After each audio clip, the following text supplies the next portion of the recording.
Now, can you believe it is almost half of November?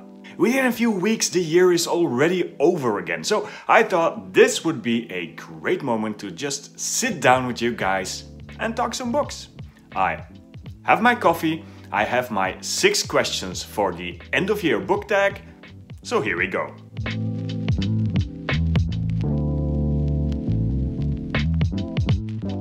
Well, I'm not someone who keeps putting off reading books eternally. I either DNF them for good or I DNF them for that moment, because sometimes the book is right but the time is wrong.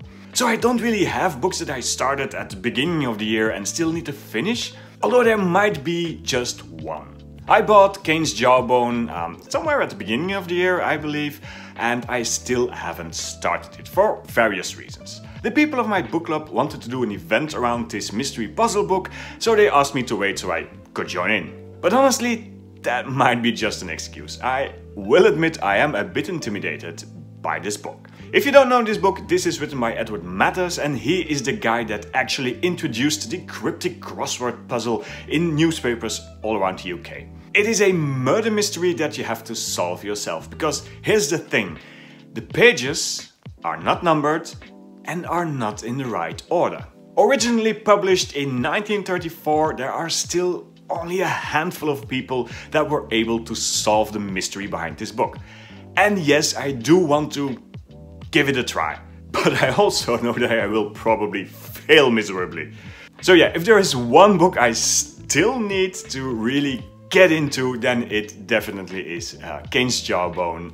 And if you would absolutely see me lose all of my sanity over this, let me know in the comments, because I will absolutely make a video of it.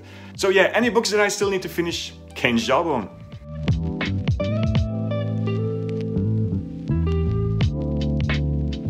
Normally I reread The Secret History by Donna Tartt each autumn, because for me that is the ultimate autumn vibes book, but this year I didn't. I opted for a Halloween spooky read instead, and it was this one.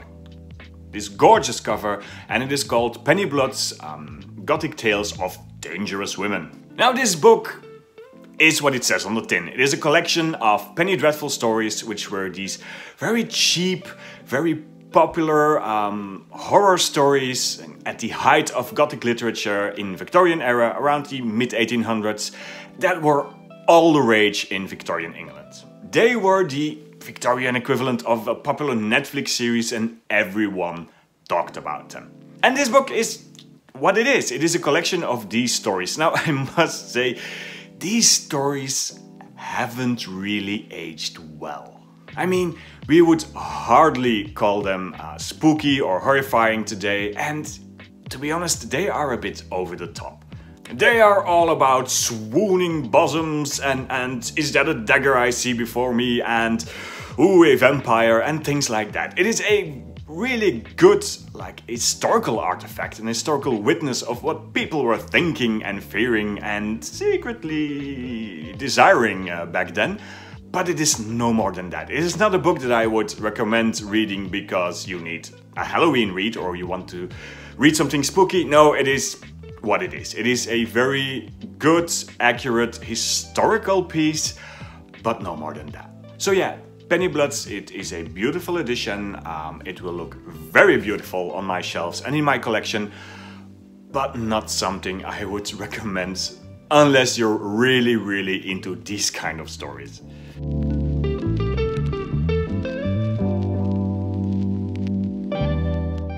Not going to let the coffee get cold. So yeah, I'm not really waiting for like new releases. I am actually waiting for a few announcements. And most importantly, I am waiting for the announcement of the winner of the Booker Prize, which is somewhere around 26th of November, if I remember correctly. Because here's the thing, I don't always find the Nobel Prize winners worthy of a read, but I always do like the Booker Prize winners. So last year it was Seven Moons of Mali Almeida, which I absolutely enjoyed.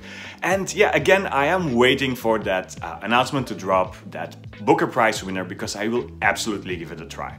And as for new releases, I am not really someone who creates calendars and keeps track of all new releases by certain authors and things like that. I mean, I'm the guy that walks into a bookstore, which I do often enough, and just go, oh, look, there's a new whatever.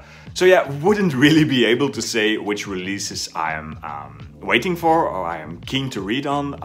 Iron Flame just got out. I probably will pick it up somewhere down the line, but I can't really say that I am hyped about it. I read Fourth Wing and I enjoyed the story, but still, as I said before, the whole romanticy thing wasn't really for me, so I will probably read or listen to Iron Flame anyway, just to see where the story is going, but that's it. Oh, I just remembered there might just be one book that I'm actually looking forward to releasing, and that is, if I'm not mistaken, next year, 2024, the new Salman Rushdie hits the shelves. It is a collection of his story and afterthoughts on the attempted assassination, which was done somewhere, I think, last year. He got stabbed several times but survived the whole ordeal, and this book is all about that. It will probably be a brutal read, although it will be very interesting to see how it affected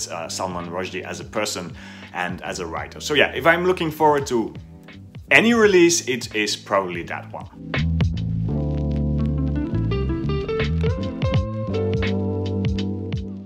Well, here's the thing. I know a lot of influencers and booktubers and booktalkers and things like that have like these enormous collections of TBR books, over 100, that they will never finish, but I'm not one of those people. I have currently 2 books, if I'm not counting Kane's Jawbone, 2 books on my TBR. The first one is Booth by Karen Joy Fowler, which is on my TBR for quite a while now, and I think I will like this book. I heard really good things about it, but it is one of those books that you have to be in the mood for, and the mood has been lacking for a few months now. So I'll read you the back. In 1822, a stage is set. Englishman Julius Booth, a celebrated Shakespearean actor and man of mesmerizing charm and terrifying instability, moves to a remote cabin outside Baltimore with his wife, who bears him 10 children. Now, of the 6 who survive infancy,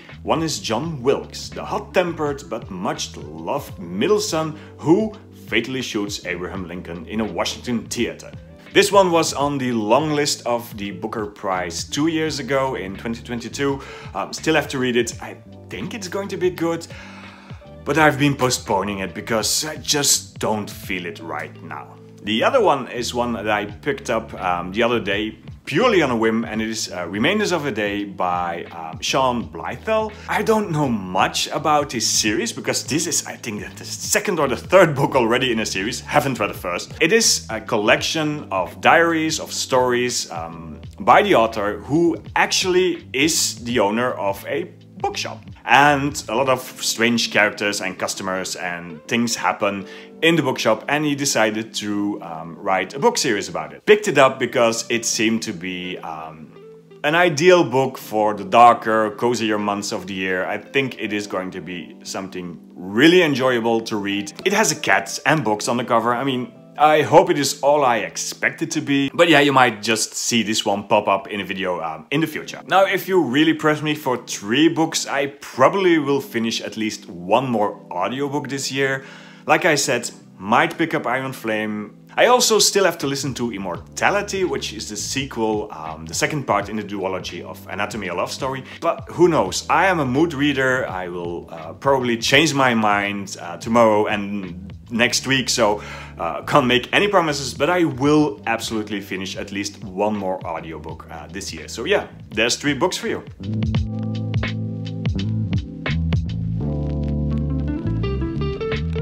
I must say, this year has been a great year already. I have given much more 5-star ratings than I normally do. So it is going to be a very difficult task to put together like a top 10 of the best books that I read this year, which is a video you will probably see somewhere in the future. Now, a book that will shock me and probably end up very high on that list has already happened. I finished Project Hail Mary by Andy Weir, I think last week. Now, I am not much of a science fiction reader. I mean, I have read the classics. I've read Dune, I've read The Hitchhiker's Guide to the Galaxy, but that's about it when it concerns science fiction. But some of you guys, and you know who I'm talking about, kept badgering me about Project Hail Mary by Andy Weir, so I finally picked it up as an audiobook.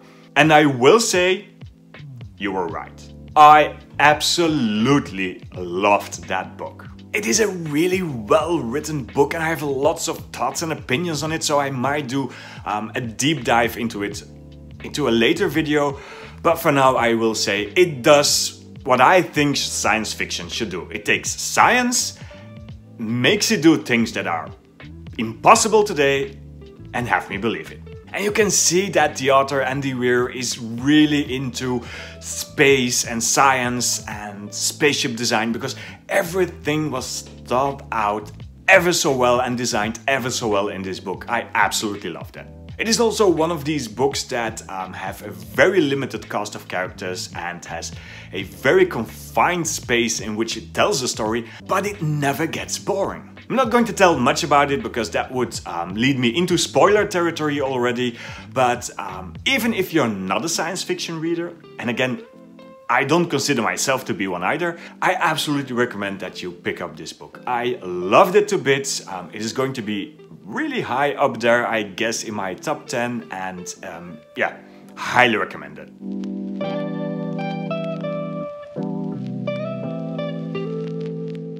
Right, last question already, so let's finish the coffee. Reading plans. Didn't I just say that I'm a terrible mood reader? I don't know these things. I will say though that looking back already, I have read very few non-fiction books this year. In fact, I think I just read the one. So perhaps next year I will try to find some good non-fiction books again and start reading them. So if you have any recommendations of good non-fiction books, leave them down below in the comments because I'm absolutely in the market for them. I will absolutely continue with audiobooks as well. I started reading or listening to audiobooks this year, and it has changed reading for me. Well, I've always been a fan of like radio and nice voices, and this is just a continuation of that love for me. In fact, I will even go as far as to say that a good narrator will bring in even an extra dimension to a book and make it better. It also allows me to even cram in more reading into my rather busy schedule. Yeah, audiobooks have changed the way I read this year, and I will absolutely continue with them. And elaborating on that thought, I would love to listen to more bookish podcasts. I have a few. There is one of our national radio that I absolutely love, and I do listen to the Penguin one, but that's about it. So if you know any good bookish podcasts, again, let me know down below in the comments because I'm on the lookout for them. And that's it as far as reading plans or reading goals go, actually. So yeah, these were the end of year book tag questions. Bit of a shorter video, but that never hurts anyone. So if you feel like answering them yourself, you can do so down below in the comments, or if you are a content creator, why not give it a go? Tag me and I will definitely come over and see what you answered. And if you don't know what to comment but you still want to support the video, then by all means leave a calendar emoji because, you know, end of year. That was it for me for this week. Thank you for watching. Do give us a like, do subscribe if you haven't already, and if you need some more bookish recommendations, you can always go here.